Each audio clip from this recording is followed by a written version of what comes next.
There's Erwin Schrödinger when he was a pretty young guy, and then this is him when he's rather old. I don't know, I don't know, 20 years probably in between. And last hour they said, oh, he doesn't look any older there than he does there. Don't you really? It seems like it does to me. Yeah. Hair is kind of wild now. It looks like that guy in the movie. Yeah, what's with scientists and having wild hair? I don't know. I know that Einstein was kind of an eccentric. And Morrison, another example, yeah.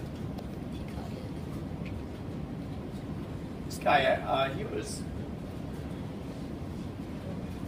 pretty together, I think. Yeah, I don't know what it is with the hair.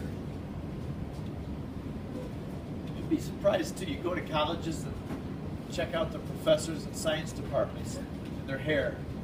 A lot of them do have wacky hair.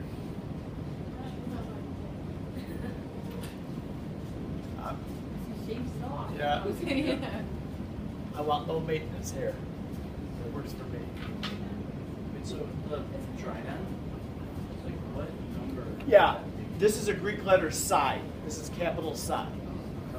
So Why is all this all Greek? I know. I can't answer. I don't know. What's better? Yeah, Coptic. Why what? Why does it look like a truck? I don't know. Why does I don't know. That's the letter. Will you give us that letter? Or that number, I think? Yeah. Well, here's what I'm going to give you. I'm going to tell you that the Schrödinger math is way too complex for us to deal with. This is a case where I can't kind of walk you through what he started with and derive what he derived to show you a final result. It's way too complex. It's using math beyond Calc 3. It uses three-dimensional calculus plus this thing called a Hamiltonian operator. Has anybody done operators in their advanced math classes? So we're not going to study the math at all for the Schrödinger equation. There are results of Schrödinger's equation, his model, that we're going to use and learn about. But the math, the derivation is way over our heads. Back when I was learning about this, chemistry majors have to take physical chemistry. There's a lot of what we do in here, like thermodynamics. We had to cover that, detailed kinetics, and quantum theory. We spent probably about 10 weeks out of a 15-week semester just on quantum theory. And back when I learned it, it made perfect sense to me, but since I don't ever use it, I mean, even in an advanced class like this, we don't really get into any of the details of it. I can't remember any of it now, and I would have to go back from the very beginning and relearn the whole thing.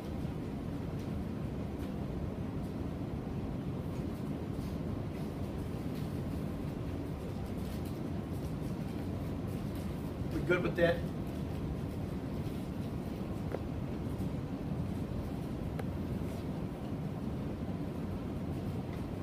Now this is what we call the electron cloud model.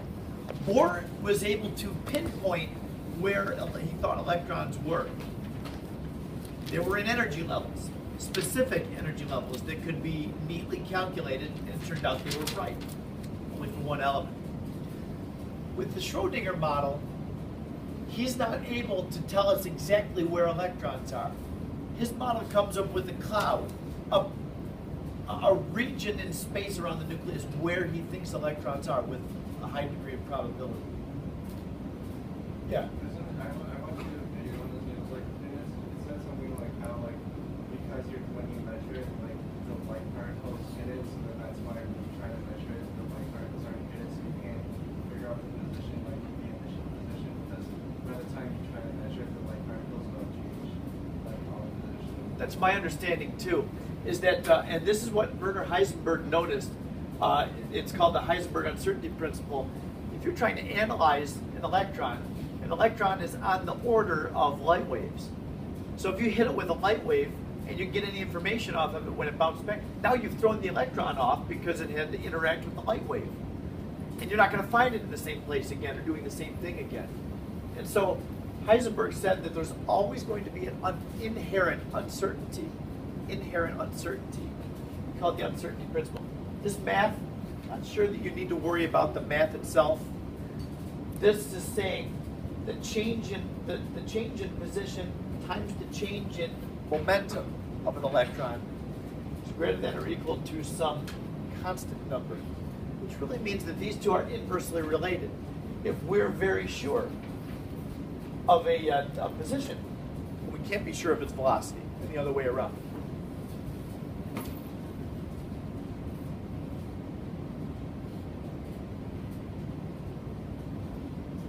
A lot of these guys were really young, amazingly young, when they came up with their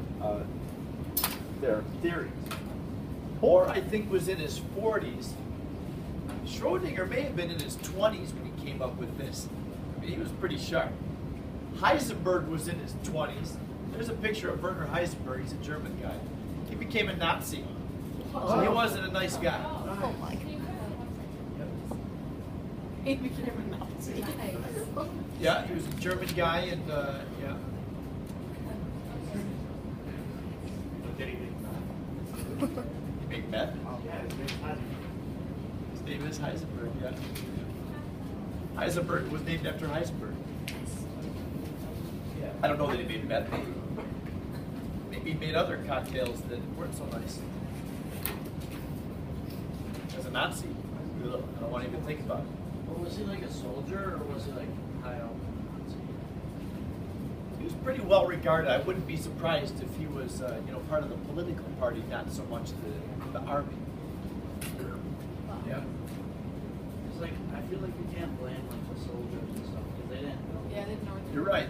Yep. Yep.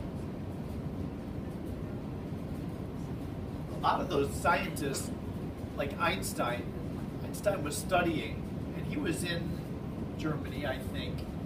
And as soon as the Nazis, there was an uprising, Einstein was out of there. He came to America because he knew that the Jewish people were being persecuted. Yeah, he's Jewish. He was Jewish. Imagine if Heisenberg had killed Einstein. Like, Yeah. that would have been crazy. Yeah. What a conundrum.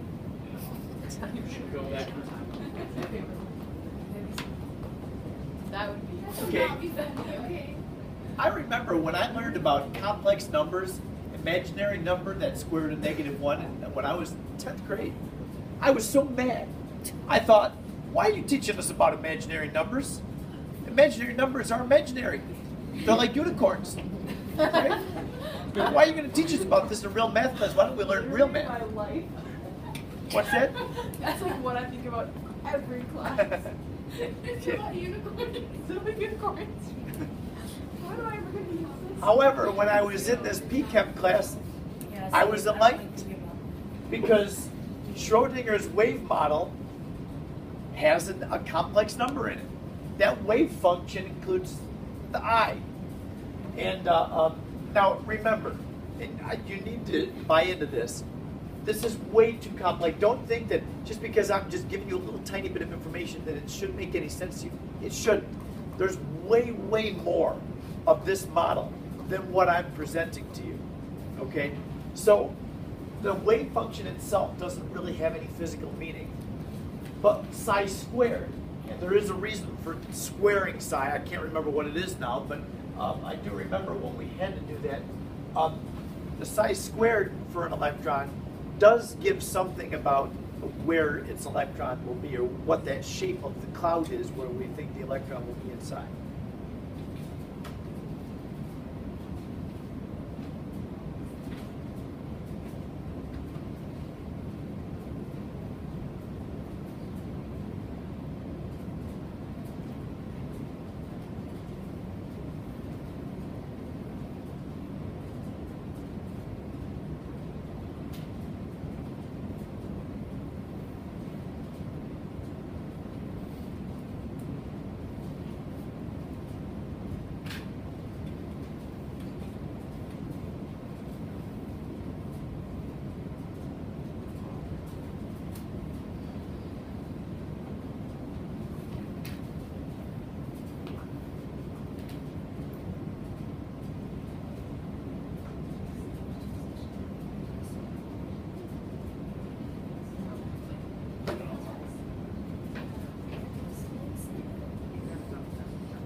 Now, even though we're not going to study what the math involved with the Schrodinger equation was, the solutions to it, they have something that we can deal with.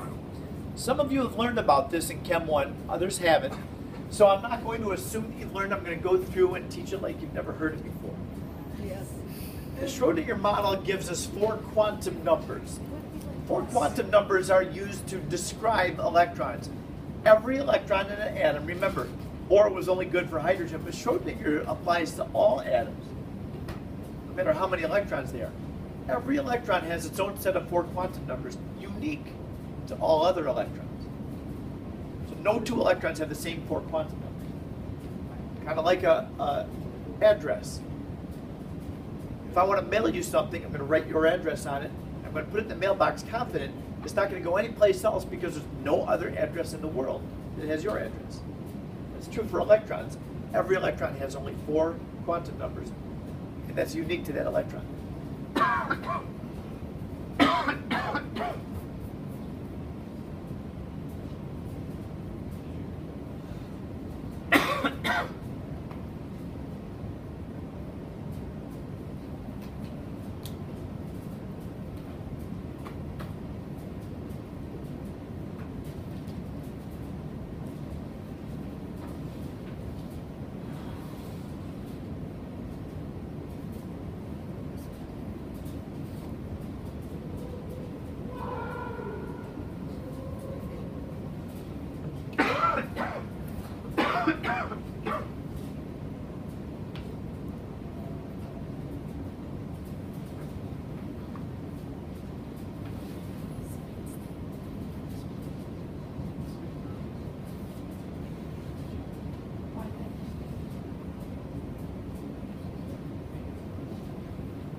Mr. Moore, once your hair starts turning gray, you like Mr. Moore's. Yeah, Mr. What is that? Haven't thought about it. I don't think so. You should. That's That'd a be fun. 3. Just be like a chem teacher. Oh, I that's love a Mr. 2. Moore's. Yeah, it's L. Just wacky like that? What's that? Yeah, but it's L. Maybe I will. It looks like a C. I think you said you already are. It is. It's an L. Yes. Mr. Moore, Oh, no, I think you said you already are. I didn't. Yeah, I never use this one. You think so, Ajay? I can bet I could get wackier. You Yes. should never use this one, Dan. Yeah. You're supposed to be in this I have chapter. never seen it, and that's too. The other one, I got so busy. I know. I really like the font, but it is confusing some, especially when we're dependent on symbols in this Oh, chapter. And then, yeah, So you is look it at that. an What Is is it that? L? Is that a 1? Is it an L? Is it a C? Yeah. Is that a T? Yeah. And then, I know. What is the N minus 1? Okay, so let's go there. The N value corresponds with Niels Bohr's energy level. The farther away from the nucleus the electrons are, the higher their N value.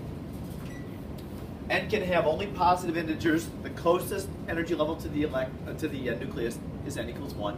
And then as the energy levels go out farther from the nucleus, they get higher. So yeah, N can be any positive integer. The L value, which is this one, the possible numbers, values for the L, depend on N. So I want you to think of it like this. N is the energy level the electrons are in. The L, the angular momentum number, I call L just the sub-level. Within an energy level, there's sub-levels. The bigger the energy level, the more complex and the more possible sub-levels there are. So L is going to depend on N. The number of L values depends on N. L always goes from 0 up to, by integer numbers, up to N minus 1. So the highest L value depends on what